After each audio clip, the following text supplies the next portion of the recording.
Welcome to Housing TV. Glad to have you join us on Business News. I am Yemina Bagudu. Here are the top stories. NNPCL announces petrol prices from Dangote Refinery. Nigerians' external reserves grew by $424 million. Telecom operators begin SIM disconnection over NIN deadline. Federal government, pension and financial sectors collaborate, launch investment fund on affordable housing. In the local markets, Access Corp, MTN Nigeria drive Nigerian equity market to 607 billion naira gain. On the foreign scene, global stock market surge amid US and China inflation trades. The Nigerian National Petroleum Company Limited (NNPCL) has revealed that petrol from the Dangote refinery will be sold at 950 naira per litre in Lagos and 1,019 naira per litre in Borno. The announcement follows the NNPCL's release of estimated pump prices for September 2024.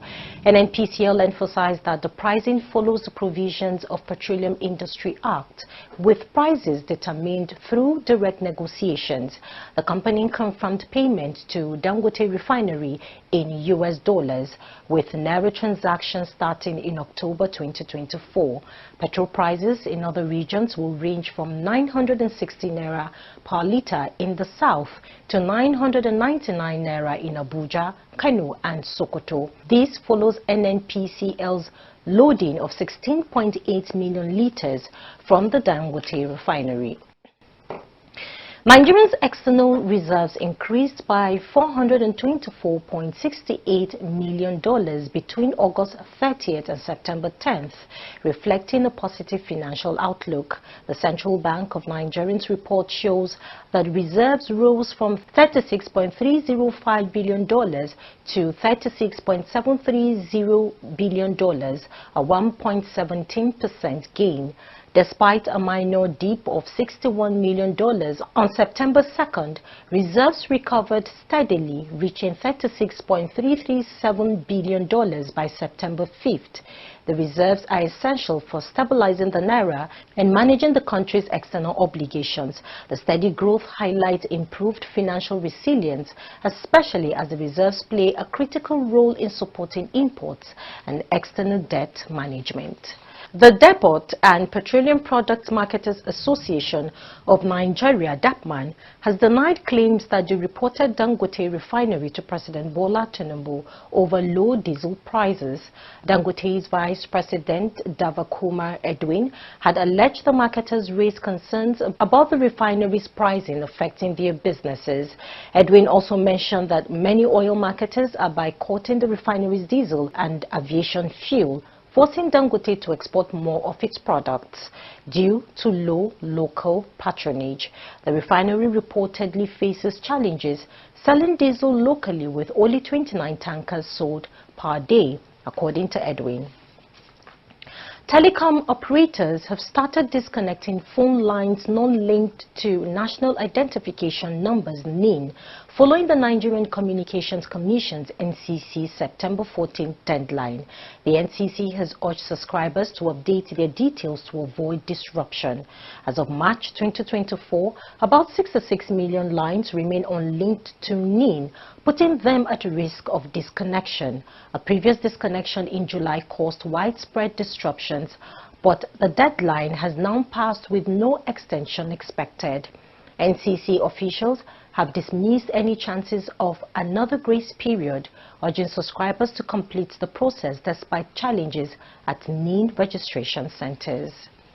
The Presidential Initiative on Compressed Natural Gas (CNG) has begun distributing 1,000 conversion kits to various states across Nigeria to reduce transportation costs and mitigate the impact of fuel subsidy removal. Program Director Michael Oluwagbemi stated that the initiative aims to convert 3 million vehicles within 3 years, creating over 100,000 direct jobs. Commercial transport operators will benefit from free conversions, and 450 kits have already been distributed, with 550 more set for dispatch. The conversion kits will allow vehicles to run on CNG, a cleaner, more affordable alternative to petrol.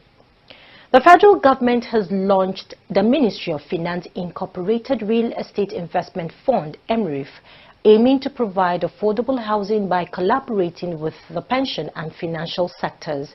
This initiative is part of the 1 Million Homes Presidential Initiative, which focuses on offering low-cost mortgage financing. Minister of Finance Wale Edun emphasized the fund's potential to provide mortgage solutions, particularly for pension account holders, thereby addressing Nigerians' housing deficit. Key industry leaders are engaged to ensure transparency and efficiency in managing the fund, which aims to make affordable home ownership a reality for many Nigerians. The Nigerian government has commenced the sale of subsidized rice to the general public following earlier distributions to civil and public servants. This initiative aims to address the rising cost of food, with the price of a 50 kg bag of rice soaring to 90,000 naira in some regions. Despite promises to sell the rice at 40,000 naira per bag, many Nigerians have expressed frustration, citing difficulties in accessing the subsidized commodity. However, the Ministry of Agriculture and Food Security has reassured the public that the rice will be made widely available. Sales points have been set up in various locations, with citizens required to present identification before purchasing the subsidized rice. Let's take a break here. We'll be back shortly with more stories and stock market reports. This is Housing TV Africa on YouTube and click on the subscribe button. Subscribe to Housing TV Africa to stay updated on latest happenings in Nigeria's housing sector. Follow our social media pages, like and share our posts. On Facebook, Housing TV Africa. On Twitter, Housing TV Africa. Instagram, Housing TV Africa. Welcome back. Now, Nigerian banks and discount houses borrowed 3 trillion naira from the Central Bank of Nigeria, CBN, through the Standing Lending Facility, SLF, in 1 week, according to Afrivest research. This borrowing surge resulted in a 4.7% rise in system liquidity, reaching 712.3 billion naira. The spike reflects increased demand for short-term liquidity, while banks deposited 493.6 billion naira through the Standing Deposit Facility. Despite the liquidity boost, interbank lending rates showed mixed reactions, with the open purchase rate dropping to 31.2%, while the overnight rate edged up to 31.7%. The Association of Securities Dealing Houses of Nigeria, ASHON, has praised Dangote Group's founder for the successful commencement of operations at the 650,000 barrels per day capacity Dangote refinery. ASHON described the refinery as a transformative milestone for Nigeria's energy sector and economic growth. The refinery is expected to create jobs, boost government revenue, and strengthen Nigerian energy security, while attracting foreign investment and bolstering investor confidence. The Nigerian equity market witnessed a significant gain of 607 billion naira in market capitalization last week, driven by strong buying interest in large-cap stocks like Access Corporation and MTN Nigeria. The All Shares Index rose by 1.06%, closing at 97,456.62 points, while the market capitalization increased by 1.10% to 56 trillion naira. Investor interest in Access Corporation and MTN Nigeria fueled the upward trend, with Access gaining 2.39% and MTN Nigeria climbing 7.37%. Sectorial performance was largely positive, with the banking sector leading the charge, posting a 5.12% increase. Other notable sectors include consumer goods, 1.47%, insurance, 1.59%, oil and gas, 2%, and industrial, 0.17%. The financial services sector dominated market activity, accounting for 66.05% of the total equity turnover volume and 52.71% of its value. Jais Bank, Zenith Bank and Japo Gold and Ventures topped the volume charts, contributing 36.68% to the total turnover.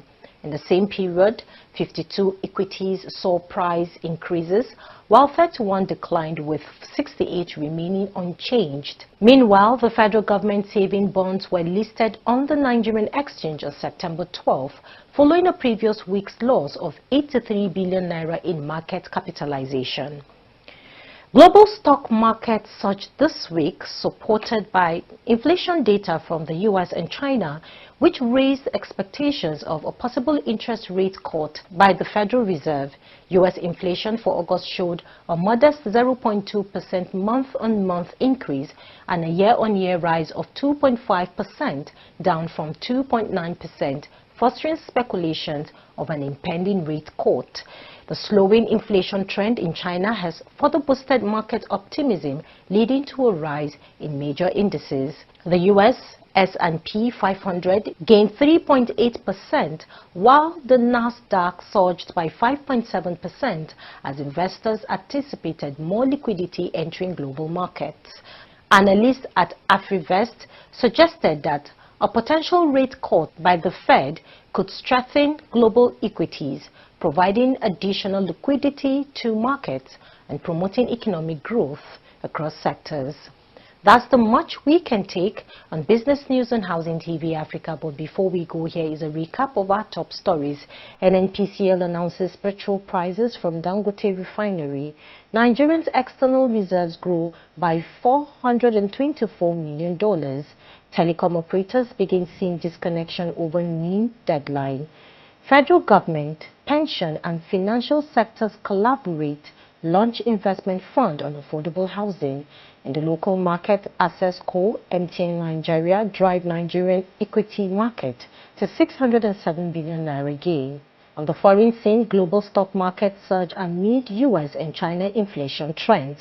For more news in the housing sector, subscribe to Housing TV Africa on YouTube and follow Housing TV on all social media platforms. Download the Housing TV Africa mobile app on Google Play Store and Apple Store to stay connected. I am Mimuna Bagudu. Thanks for watching and bye for now.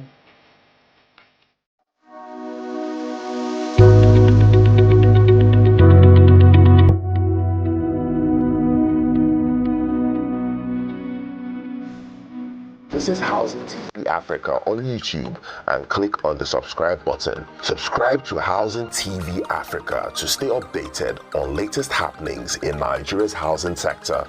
Follow our social media pages, like and share our posts. On Facebook, Housing TV Africa. On Twitter, Housing TV Africa. Instagram, Housing TV Africa. Housing TV Africa, your first in housing development broadcasting.